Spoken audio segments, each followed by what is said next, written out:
आप सबको मेरी तरफ से जय मसीह की। और मैं एक बार फिर से आप लोगों के साथ परमेश्वर के वचन से कुछ बातों को मनन करना चाहती हूँ। और मैं हमेशा, मेरी कोशिश रहती है कि मैंने सीखा है वचन को पढ़ने के बाद मैं उस बातों को आप लोगों के साथ भी शेयर करूं, ताकि हम सब मिलकर प्रभु में मजबूत हो जाएं। और मेरी इच्छा है कि आप सब लोग अपने हाथ में एक बाइबल लें, डायरी लें, पेन लें। अगर कुछ बातें परमेश्वर के वचन के अनुसार जो मुझे अगुवाई होती हैं, जब मैं आपको सिखाऊं, आपको अच्छी लगें, तो आप उसको नोट कर सकें। आइए हम परमेश्वर के वचन से कुछ बातों को सीखेंगे। प्रेरितों के काम उसका 20 अध्याय उसका 9 वचन। तो मेरे पास पंजाबी की बाइबल है, तो मैं पंजाबी की बाइबल ही पढ़ूंगी। ਅਤੇ ਯੁੱਧਖੁਸ ਨਾਮੇ ਇੱਕ ਜਵਾਨ ਤਾਕੀ ਵਿੱਚ ਬੈਠਾ ਗਾੜੀ ਨੀਂਦ ਨਾਲ ਉਂਗਲਾਇਆ ਹੋਇਆ ਸੀ। ਅੱਜ ਜਿਉਂ ਪੌਲੁਸ ਬਹੁਤ ਚਿਰ ਤੀਕਰ ਵਚਨ ਕਰਦਾ ਰਿਹਾ ਤਾਂ ਉਹ ਨੀਂਦਰ ਦੇ ਮਾਰੇ ਉਂਗਲਾਇਆ ਹੋਇਆ 30 मंजिले ਤੋਂ ਹੇਠਾਂ ਡਿੱਗ ਪਿਆ ਅਤੇ ਮੁਰਦੇ ਨੂੰ चुक्या गया। तो इस जगह पर हम परमेश्वर के वचन में देखते हैं, ये जो वचन है बहुत ही कम प्रचार किया जाता है चर्चेस में। मैंने बहुत कम सुना है, जहाँ कहीं भी देखा है परमेश्वर के दासों को। तो लेकिन अब जब मैं रसूला के कर्तव्य और जो प्रेरितों के काम में जब मैं इसको पढ़ रही थी, तो मैं जब ये वचन पर आई तो कुछ बातें मैंने इस जो स्टोरी से भी मैंने सीखा। युद्धकुश के जो एक जवान था, और परमेश्वर के वचन में लिखा है कि पौलुस जो प्रभु का दास है, वो परमेश्वर के वचन को प्रचार कर रहा था और युद्धकुश उस जगह पर बैठकर सुन रहा था। लेकिन क्या हुआ कि सुनते सुनते उसे नींद आ गई। क्या सुनते सुनते? परमेश्वर का वचन सुनते सुनते। इसका मतलब उसका ध्यान पूरी तरह से परमेश्वर के वचन की ओर नहीं था। जब हमारा ध्यान परमेश्वर के वचन की ओर पूरी तरह से नहीं होता है, तो हम आत्मिक रीति में सोना शुरू कर देते हैं। अब देखो, कभी कभी हम परमेश्वर के वचन को चर्चस में जाकर सुनते हैं, चर्चस में विश्वास में मजबूत हो जाते हैं, बहुत सारी बातें परमेश्वर के दास हमें सिखाते हैं।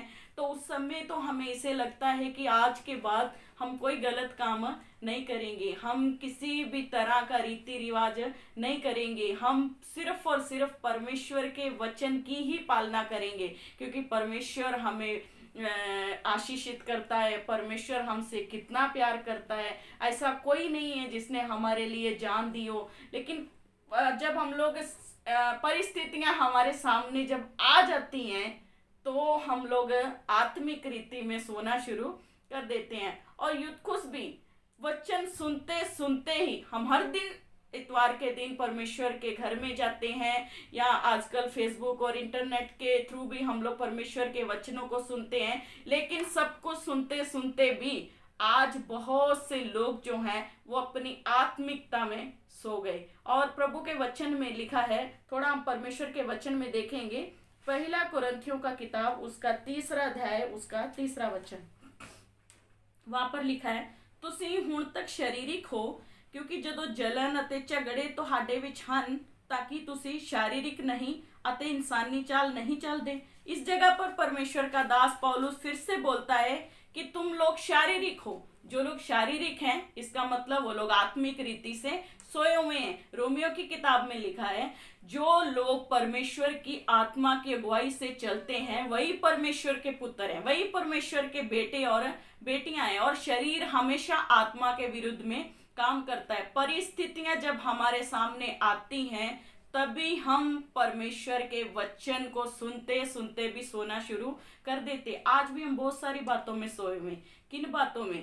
हम लोग दुनिया की चमक धमक में खो गए, हम दुनिया के रीति रिवाजों में खो गए, हम ऊंच नीच के भेदभाव में खो गए, हम दुनिया के अलग अलग पापों में खो गए, व्यभिचार में खो गए। और इस जगह पर लिखा है कि तुम लोग शारीरिक हो, तुम लोग झगड़ा करते हो, तुम लोग, तुम्हारे घर में झगड़े होते हैं, तुम्हारे पड़ोस में झगड़े होते हैं, और तुम झगड़ा करने वाले लोग हो। इसलिए अभी तक तुम लोग शारीरिक हो, और लेकिन जो शारीरिक है इसका मतलब वो परमेश्वर के वचन के अनुसार सोया हुआ है। लेकिन प्रभु का वचन हमें बोलता है कि हमें हमेशा जागते रहने की जरूरत है। यूतुखुस जो था उस जगह पर जो परमेश्वर का दास पौलुस जब परमेश्वर का वचन सुनाते समय यूतुखुस उस जगह पर सो गया। और आपको पता है वो कहाँ बैठा था? वो खिड़की में बैठा था। और खिड़की में बैठते समय उसको बैलेंस करना नहीं आया। खिड़की में बैठते समय हम कभी भी बैलेंस नहीं कर सकते। हम एक अच्छी जगह पर अपनी नींव को परमेश्वर के वचन पर मजबूती से खड़ा करें। हम खिड़की में बैठे रहेंगे अगर आत्मिकता में, तो हमें बैलेंस करना नहीं आएगा। आज बहुत से परिवारों में ऐसे ही है, उन्होंने 20-20 साल से, 10-10 साल से, 5-5 साल से परमेश्वर के वचन को सुना, लेकिन आज भी वो लोग खिड़की में बैठे हुए हैं। आज भी वो लोग आत्मिकता में सोए हुए हैं। और प्रभु के वचन में लिखा है, लूका की अंजील उसका 21 अध्याय में हम थोड़ा जाएंगे।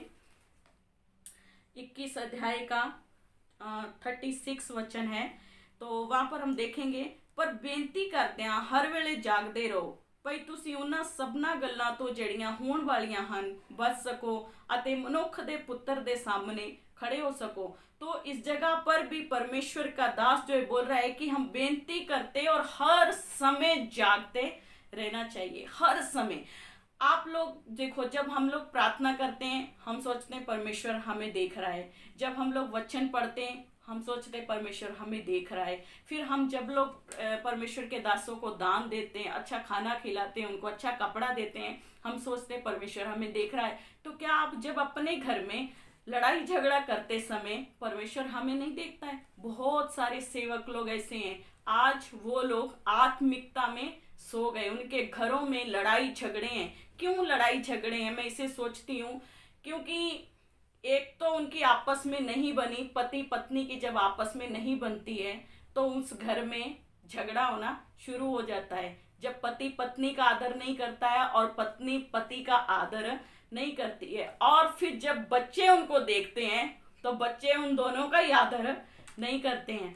लेकिन प्रभु के वचन में लिखा है कि हे पति अपनी पत्नियों को अपने समान ही प्रेम करो, और पति को भी बोला है अपने पति के अधीन में रहो। यानी कि परमेश्वर एक अच्छे परिवार की नींव को चाहता है। जब हम पति पत्नी आपस में प्यार से मोहब्बत से रहते हैं तो हमारी आने वाली जो जनरेशन है वो परमेश्वर के वचन के अनुसार ही बढ़ती जाएगी, और वो कभी भी आत्मिकता में सोएंगे नहीं। आप देखो कभी कभी कुछ बच्चे छोटे होते हैं तो वो लोग जब कोई गलत काम करते हैं, अगर उनकी पापा डांट रहा है तो मम्मी क्या करती है? पापा को डांटना शुरू कर देती है।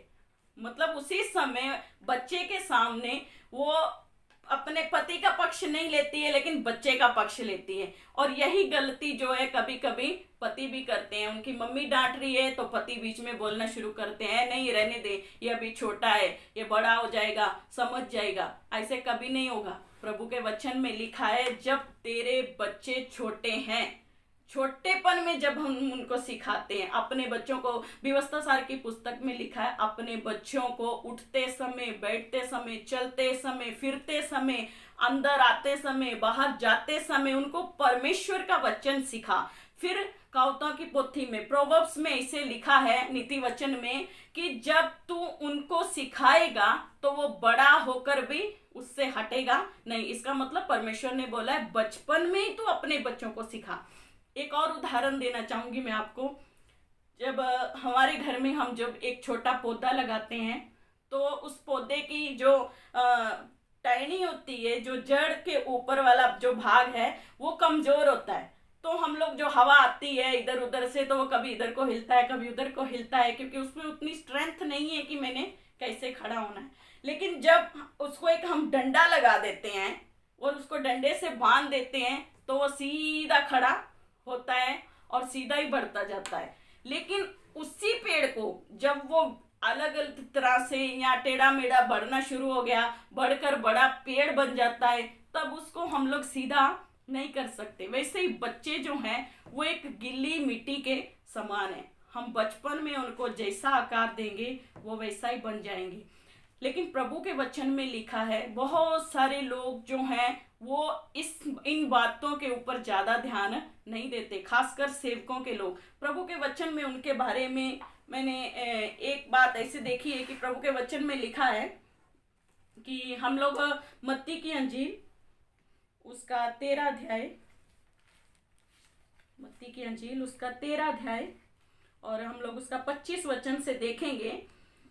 पर जद लोग सो रहे सन तद ओदा वैरी आया और ओदी कणक विच जंगली बूटी बीज गया, और जद अंगूरी निकली सिट्टे लग गए तो जंगली बूटी भी दिस पई। और इस जगह पर ऐसे लिखा है, जब लोग सो रहे थे, जब सेवक लोग सो जाते हैं, जब विश्वासी लोग सो जाते हैं, जब अगुवे सो जाते हैं, तो कोई आकर उनकी खेती में जंगली बूटी बीज कर चला जाता है। आजकल सेवक लोग ऐसे ही करते हैं, वो दूसरों को सिखाते सिखाते अपने घर को ही भूल जाते हैं और सो जाते हैं अपने परिवार की तरफ से। अपनी पत्नी को कभी आगे नहीं करना चाहते, अपने पति को कभी आगे रखकर आदर नहीं देना चाहते, अपने बच्चों को कभी आदर नहीं देते, आगे नहीं करते हैं किसी काम में।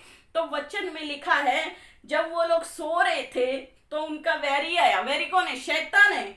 और उसकी कनक में जंगली बूटी को, जंगली पौधों को बीज कर चला गया। सोना जो है वो बहुत ही एक गलत बात है।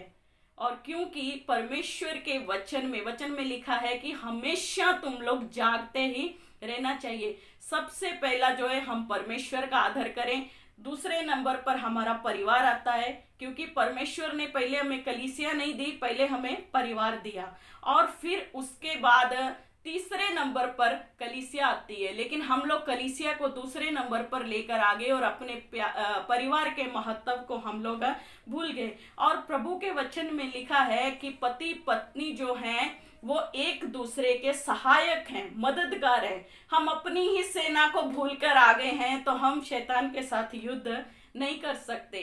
पति पत्नी के साथ सहमति से चलना चाहिए और पत्नी पति के साथ सहमति से चलना चाहिए, तभी हम लोग परमेश्वर में जागते रह सकते हैं। नहीं तो जब हमारे बच्चे बड़े हो जाएंगे, क्योंकि वचन में लिखा है पहले उनको पता नहीं चलता जब बच्चे छोटे होते हैं, लेकिन जब वो बड़े हो जाते हैं तभी उनको, क्योंकि जंगली बूटी दिखनी शुरू हो जाती है और वो बच्चे क्या हो गए, बढ़ गए और उनकी आदतें दिखनी शुरू हो गई। बड़े होने के बाद उनको संभालना जो है बहुत ही मुश्किल हो जाएगा। इसलिए इस वचन में लिखा है, परमेश्वर के वचन में, कि तुम लोग हमेशा जागते रहो। और बहुत सारे मैंने परिवारों में देखा, जब उनको किसी बात का समझाते हैं कि आपने इसे गलती की है, तो वो लोग क्या बोलते हैं, इनके घर में भी ऐसे ही होता है, हमारे कलीसिया का एक परिवार है वहां पर भी ऐसे ही होता है, वो पास्टर है उनके घर में भी ऐसे ही होता है। लेकिन परमेश्वर के वचन में क्या लिखा है, पढ़ेंगे हम लोग, थोड़ा देखेंगे। मत्ती की अंजील उसका 5 अध्याय उसका 16 वचन, 16 से पहले हम लोग 14 में देखेंगे। वहां लिखा है, तुसी जगत दे चानणो। प्रभु के वचन में लिखा है तुम जगत की ज्योति हो। और 16 में लिखा है, तुम्हारा चानन मनुष्य के सामने चमके। तुम्हारा, तेरा नहीं बोला है, तुम्हारा, पूरे परिवार का चानन जो है, एक सेवक के परिवार का चानन, जो विश्वासी 20-20 साल से, 15-15 साल से प्रभु के वचन को सुन रहे, उनका पूरा परिवार का चानन दूसरों के सामने चमकना चाहिए, उनका प्रकाश चमकना चाहिए। हम कैसे बोल सकते हैं उनके परिवार में भी ऐसे होता है, इसलिए हमारे भी अगर हो रहा है तो कोई इतनी बड़ी बात नहीं है। परमेश्वर ने हमें ज्योति बनाया, हमें बोला तुम ज्योति हो, तो हमारा प्रकाश, कैसा प्रकाश बाहर जा रहा है? गालियों का प्रकाश बाहर जा रहा है, झगड़े का प्रकाश बाहर जा रहा है, क्या बाहर जा रहा है हमारे घर से? या वचन का प्रकाश बाहर जा रहा है, हमारे अच्छे नमूने का प्रकाश बाहर जा रहा है। हम लोग अपने घर में बैठकर क्या पारिवारिक प्रार्थना करते हैं? क्या हम एक दूसरे की जरूरतों को समझते हैं? क्या हम एक दूसरे के विचारों के अनुसार काम करते हैं? क्या प्रभु ने बोला है तुम्हारा प्रकाश, हमें दूसरे से तीसरे से कोई लेना देना नहीं है। हमारा परिवार कैसा है, हम एक नमूने की जिंदगी जीना चाहिए। हम अगर अच्छा कैरेक्टर में हैं, हम किसी को बुरी नजर से नहीं देखते हैं, इतना ही काफी नहीं है। हम खुद कभी कभी कुछ सेवक लोग सोचते हैं मैं सही चलता हूँ, मेरा परिवार नहीं चलता है तो मैं क्या करूँ। ये उस सेवक की जिम्मेवारी है। उसने पहले कोई ना कोई गलती तो ऐसे की है कि उसका जो नींव है वो रेत के ऊपर खड़ा हो गया। लेकिन प्रभु के वचन में लिखा है कि तुम जगत की ज्योति हो। सारा परिवार मिलकर जगत की ज्योति बनना चाहिए, दूसरों को प्रकाश देना चाहिए। अगर हम लोग फर्स्ट थेसलोनियन उसका 5 अध्याय उसका 6 वचन में पढ़ेंगे तो वहां पर भी कुछ अच्छा सीखने के लिए हमें मिलता है। हम जल्दी से जाएंगे उधर। फर्स्ट थेसलोनियन उसका 5 अध्याय उसका 6 वचन। सो इसलिए असी होर ना वांगू ना सोइए, सगो जागते रहिए और सुचेत रहिए। इधर भी परमेश्वर का दास बोल रहा है औरों के जैसे मत बनो, औरों की बात मत करो। उनका लड़का भी ना अपनी बहन को बहुत मारता है, उनकी बहन भी ना, उनकी लड़की भी ना अपने घर में ऐसे ही रहती है। नहीं, उनसे हमें क्या लेना है? क्या जब हम लोग बीमार हो जाते हैं वो हमारी मदद करने के लिए आते हैं क्या? हमारे घर में जब झगड़ा हो जाता वो हमारे छुड़ाने के लिए आते हैं क्या? जब हमारे घर में पैसा नहीं होता है वो हमारे पैसा देने के लिए आते हैं क्या? जब हम परमेश्वर के सामने खड़े हो जाएंगे एक दिन, क्या वो हमारे बारे में बोलेंगे क्या हमें देखकर ही ये लोग गलत हो गए थे? नहीं, परमेश्वर के वचन में लिखा हम दूसरों के जैसे ना बने, दूसरों के जैसे ना सोएं। और वचन में लिखा है वो खिड़की में बैठा था युद्ध खुश, उसको बैलेंस करना नहीं आया कलीसिया में और परिवार में, इसलिए वो क्या हो गया? सो गया। और वचन में क्या हो गया? जब सो जाते हैं तो हम गिर जाते हैं, बहुत सारी बातों में गिर जाते हैं, अपने पारिवारिक नमूने में गिर जाते हैं, अपने खुद के नमूने में गिर जाते हैं, कलीसिया को नमूना कैसे देना है हम भूल जाते हैं, आस पड़ोस के लोगों को कैसे नमूना देना है। हमारे वचन के अनुसार चलने की जरूरत है। और आइए हम परमेश्वर के वचन को देखेंगे। तीतुस की किताब उसका 2 अध्याय उसका 7 वचन में, तीतुस की किताब उसका 2 अध्याय और 7 वचन। अते सबनी गली तू अपने आप नु शुभ कर्मा दा नमूना कर विखाल। सब बातों में तीतुस को परमेश्वर का दास बोल रहा है, सब बातों में, एक बात में नहीं। मैं वचन के अनुसार चलता हूँ या मैं बहुत प्रार्थना करता हूँ, मेरे साथ परमेश्वर बात करता है, नहीं।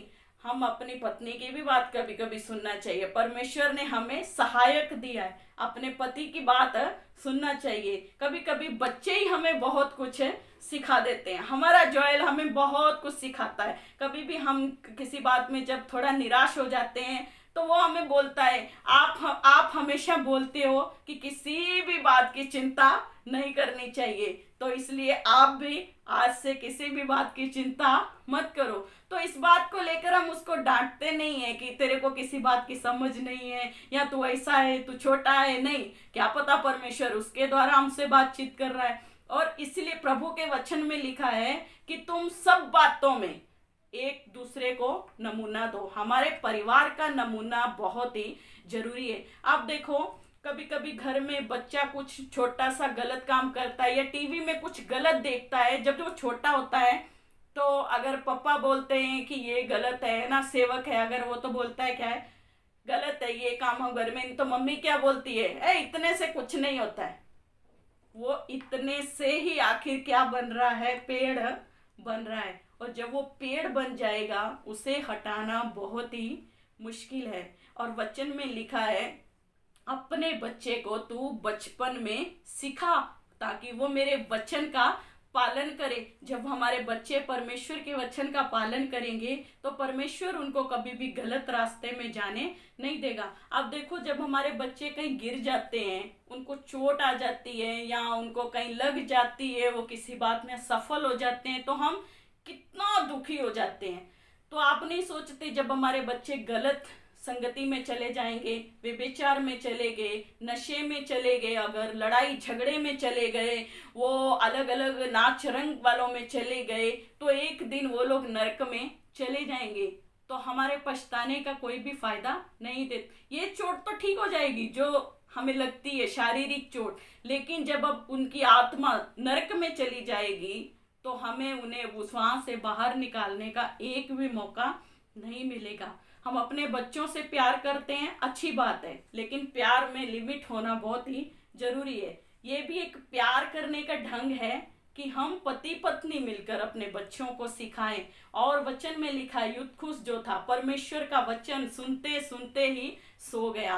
और हम प्रचार करते करते अपने घर को भूल जाते हैं, प्रचार करते करते अपनी पत्नी को भूल जाते हैं, प्रचार करते करते अपने बच्चों को भूल जाते हैं। बहुत सारी ऐसी बातें हैं जिनमें हमें जागने की जरूरत है और हमारे परिवार को सेवकाई में लेकर चलने की जरूरत है। और यूतुखुस जो वचन से हम लोग सीखते हैं उसकी जिंदगी से कि वो उस खिड़की से नीचे गिर गया। कब गिरा? जब वो सो गया। अगर वो जागता रहता तो कभी भी ना गिरता। और इसीलिए प्रभु के वचन में लिखा है कि हे सोने वाले जाग और मुर्दों में से जी उठ तो मसीह तेरे ऊपर चमकेगा। जागने वालों के ऊपर मसीह चमकता है, मुर्दा लोगों के ऊपर मसीह चमकता नहीं है, क्योंकि वो मुर्दों का नहीं बल्कि जीवित लोगों का परमेश्वर है। तो आइए आज हम लोग इस वचन से यही बात सीखते हैं कि हम परमेश्वर के वचन के अनुसार चलें, अपने घर को ना भूलें। अपने घर को अगर भूल गए, बाहर अगर हम लोग सिखाते रहे और अपने परिवार में अपनी खेती में कोई जंगली बूटी बीज कर चला जाएगा और हमें पता भी नहीं चलेगा। और हम आज पारिवारिक प्रार्थना में आगे बढ़े। जब पारिवारिक प्रार्थना हम करते हैं तो शैतान हमारे घर के ऊपर कभी भी हमला नहीं करता है। हम परमेश्वर के वचन से सीखें, परमेश्वर के वचन के अनुसार चलने का प्रयास करें। प्रभु इस वचन से आपको आशीष दे। आइए हम प्रार्थना करेंगे। महान, सच्चे और जीवित परमेश्वर, हम तेरा धन्यवाद करते हैं प्रभु जी। इस वक्त यूतुखुस की जिंदगी से तूने हमें सीखने का प्रभु जी एक अच्छा अवसर दिया है। जितने भी भाई बहन सेवक लोग, विश्वासियों के परिवार प्रभु, जिस किसी ने भी इस वचन को सुना है प्रभु, तेरा वचन उनकी रीति, इनके दिलों में पॉजिटिव रीति से काम करे प्रभु जी। तो शैतान प्रभु उनके अंदर से वो वचन को छीन कर ना चला जाए, लेकिन प्रभु उनको तेरे वचन पर अनुकरण करने का, अनुसरण करने का तू अवसर दे प्रभु जी। एक पवित्र जिंदगी दे अपने परिवार के साथ मिलकर प्रभु जी। वो तेरी सेवकाई करने के लिए तू उनकी सहायता और मदद कर प्रभु। हर एक भाई बहन को तू आशीष और बरकत दे। हमेशा जागते रहने के लिए मदद कर प्रभु। हम उन 5 कुंवारियों के जैसे नहीं प्रभु, जब तेरे आने में देरी हो गई और वो सो गए प्रभु। तेरे वचन में लिखा है कि जब वो लोग सो गए तो उनको मूर्ख गिना गया प्रभु। आज हम मूर्ख नहीं लेकिन समझदारों के जैसा बने प्रभु जी। हमें हमेशा जागने के लिए तू सहायता और मदद कर प्रभु। और शैतान के हर एक प्रभु जी योजनाओं के सामने सामर्थ के साथ खड़े होने के लिए हमारी सहायता और मदद कर। सब भाई बहनों को आशीष और बरकत दे प्रभु जी। आगे भी हमेशा तेरा वचन सीखने के लिए तू हमारी सहायता और मदद कर। आपने हमारी प्रार्थनाओं को सुना, इसलिए तेरा धन्यवाद करते मांगते तेरे प्यारे बेटे यीशु के नाम से, आमीन। सबको जय मसीह।